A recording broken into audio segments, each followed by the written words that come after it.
Kentucky Straight Bourbon Whiskey from Jim Beam. BC Premier David Eby says if he has to, he'll stop Jack Daniels and Jim Beam at the border. If they're not going to abide by our trade agreements, then neither are we. They is the new U.S. administration. Donald Trump says he's considering a 25% tariff on Canadian imports, and Eby's threat is to bar access to the BC market for U.S. alcohol.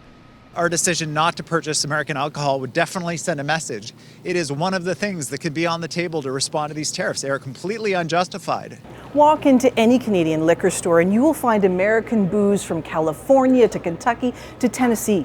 Why does every single restaurant have Jack Daniels? And why does every single restaurant have Maker's Mark in this? There's nothing unique about it at all. It doesn't power Canada's economy. The head of Canada's craft distillers industry group hopes there may be a silver lining, an opportunity to boost the sales of Canadian-made spirits across Canada. Sometimes it's harder to move stuff across the provincial border than it is to ship outside of Canada or bring inside of Canada, which is ridiculous. He's referring to the many provincial regulations, taxes, levies, paperwork, and rules that are there to protect provincial industries but make it difficult to trade between provinces.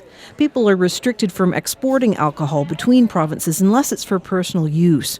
A lot of companies actually prefer dealing with the U.S. because that trades are actually less restrictive. There are fewer rules, and frankly, some of these markets are more lucrative. And it goes both ways.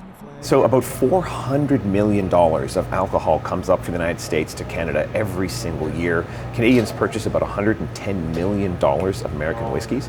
He says the current rhetoric on tariffs is destabilizing for a hospitality industry that relies on certainty.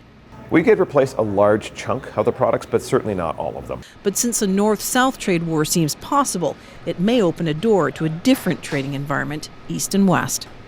Yvette Brand, CBC News, Vancouver.